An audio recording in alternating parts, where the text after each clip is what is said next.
It's a constitutional requirement that the president should go and dialogue with the people.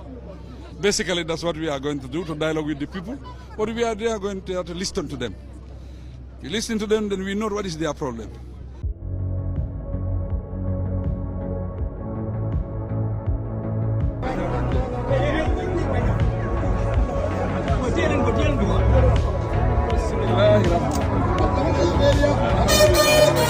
The election or the upcoming elections 2026, of course, some few months time, Gambia goes back to the pool.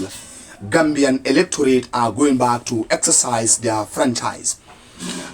Who is going to be the next president of this country is the topic of discussion. As we can see, there are different political parties right now in existence here in this country, and political parties are a group of people with similar view, ideas and perspective who comes together to control a government through illegal electoral victories and then put their programs and plans into actions. It is called a political party. Political parties start to emerge in this country in 1951.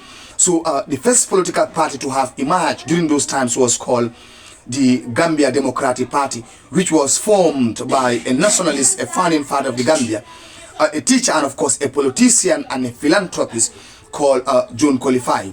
Then in the later years, another political party emerged called the United Party, which was the UP, and of course formed by a Gambian nationalist, Pierre Sanjay, who contributed immensely to the attainments of Gambian independence.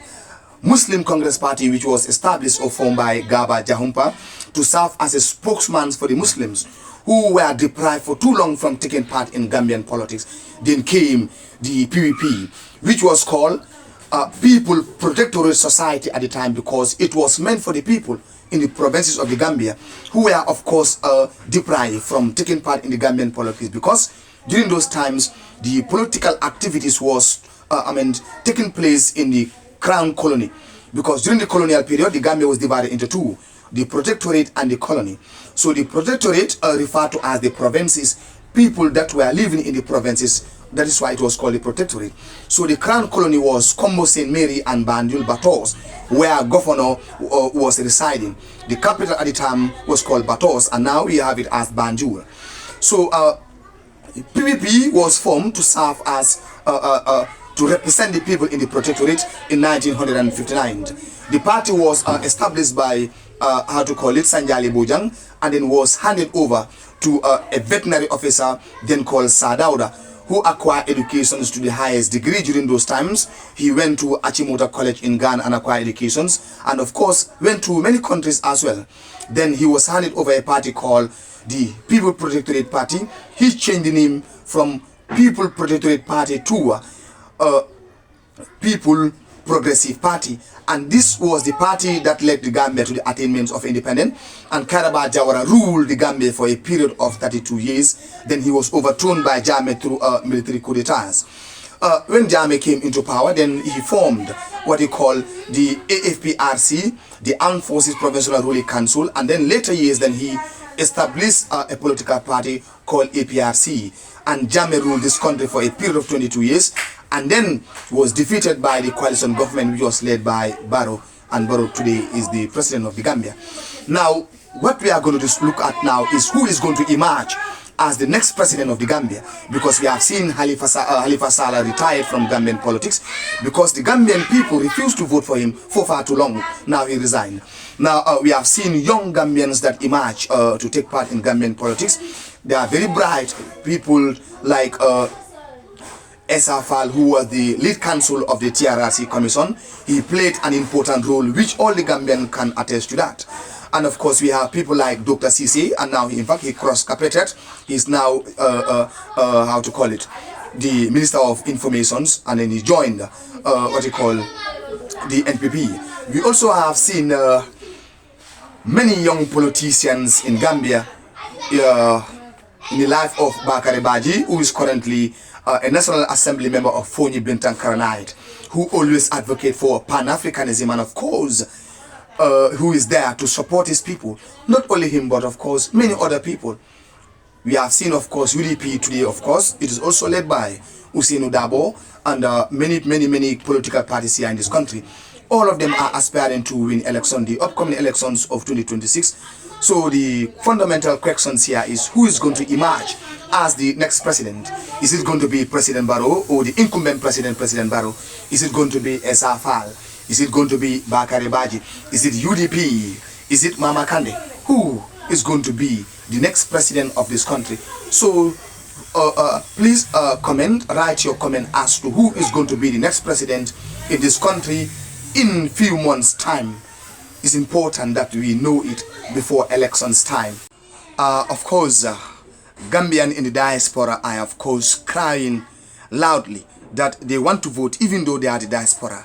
So what is the Gambian government doing towards that? Whether those people, they should vote in these upcoming elections. But looking at it, of course, looking at the economic status of the Gambia right now, there is inflation, there is persistent rise in the price of goods and service, and we all know that election is very expensive. Each and every elections, the government of a country is required to spend millions of dollars, for instance, and to sponsor that elections.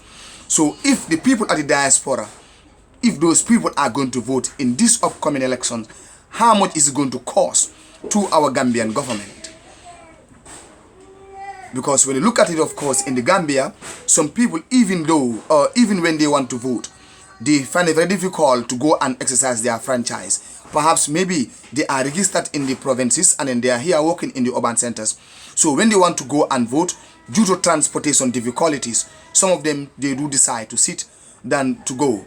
So you can see each and every election, the Gambian government do pull out huge amount of money to sponsor election. Election is very expensive. That is why the African government should not joke with elections, because those monies that are spent to sponsor the elections, of course, when citizens choose their leader, those leaders should make sure that they wipe the tears of the electorate, because that is the reason why they are in power, because of the electorate. Of course, it is their right as well. The Gambian at this diaspora, it is their right to exercise their franchise, because it is part of the fundamental human right, that is right to vote and to be voted for in an elections. It's part of the fundamental human right. So of course, they should not be deprived to vote in the upcoming elections 2026. So viewers, you can of course send down your comment as to whether Gambians at the diaspora should vote in this upcoming election 2026, even though they are not in this country, whether they have to vote in the diasporas, and of course their votes to be counted here in Gambia in these elections, because election is very, very important. Each and every Gambians, if you are qualified to vote, you have the right to vote, then no one should deprive you from voting. But the question is whether it is possible for the Gambians at the diaspora to vote in these upcoming elections, or it's not possible. But I, for one, in my own personal perspective, election is very expensive, and looking at our economic status or condition right now, it is not favorable for the Gambians at the diaspora to vote in the diaspora. But of course, if the Gambian government can do it, why not? If the IEC can do it, why not? Because they are Gambians as well. They deserve to have a say in our Gambian politics. They are Gambians. Just like you and I living here in the Gambia. They are equal to us.